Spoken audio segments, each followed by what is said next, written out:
కోటిపల్లి శివాలయ దర్శనం అయిపోయిన తర్వాత ఇప్పుడు మేమైతే ముక్తేశ్వరం వెళ్తున్నాము. ముక్తేశ్వరం కూడా శివాలయంకి వెళ్తున్నాం శివుని దర్శనం కోసం. ఇక్కడ శివాలయానికెళ్ళడానికైతే కోటిపల్లి నుంచి ముక్తేశ్వరం వరకు పంటి ప్రయాణం అయితే చేస్తున్నాము. ఇది ఒక్క పర్సన్‌కైతే ₹20 చార్జ్ చేస్తున్నారు. అలానే బైక్ ఉన్నవాళ్ళు బైక్‌కి ఒక మనిషికి కలిపి ₹50 అయితే తీసుకుంటున్నారు. సో, ఇద్దరు ఒక బైక్ వెళ్తే మొత్తం మాకైతే ₹70 చార్జ్ చేశారు. సో, కోటిపల్లి నుంచి ముక్తేశ్వరం ఒక 10, 15 నిమిషాలైతే పడతది పంటి ప్రయాణంలో. ఈలోపు మీకసలు బోర్ కొట్టదు. ఎందుకంటే ఈ మధ్యలో మనం కోనసీమ అందాలనంతా చూడొచ్చు కదా! వ్యూ అయితే చాలా బావుంది. మేము ఎస్పెషల్లీ ఈవినింగ్ వచ్చాం కాబట్టి ఇంకా కొంచెం క్లైమేట్ కానీ మొత్తం చాలా బావుంది. అండ్ ఇది అయిపోయిన తర్వాత మనకి 2 కిలోమీటర్స్ అయితే రోడ్ ఉంటుంది పంటి దిగిన తర్వాత. సో, 2 కిలోమీటర్స్ జర్నీ అంతా కూడా మొత్తం ఈ చెట్లతోనే ఉంటది. చాలా బావుంది రోడ్డయితే. మీరు కూడా ఎక్స్‌పీరియన్స్ చేయండి. ఇక్కడ శ్రీ ముక్తేశ్వర స్వామి ఆలయం అయితే ఉంటది. ఇదే శ్రీ ముక్తేశ్వర స్వామి ఆలయం.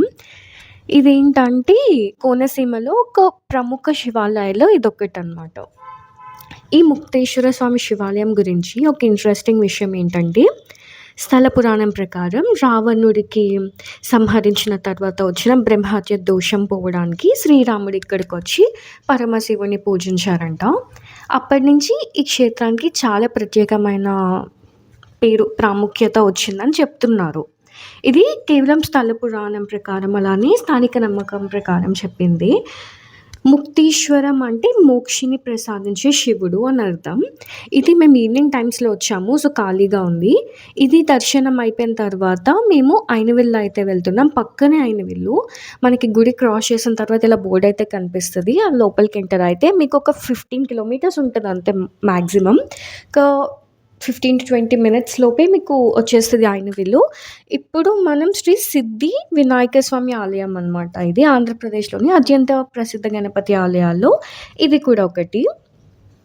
ఇది కూడా మేము ఈవినింగ్ టైమ్స్ వచ్చాం కాబట్టి కోటిపల్లి శివాలయం, ముక్తేశ్వర శివాలయం, అలానే పక్కనే ఉన్న ఈ ఐనవిల్లు మొత్తం 3 దర్శనాలు మీరు ఒక్క రోజులో చేసుకోవచ్చు నార్మల్ డేస్‌లో వస్తే.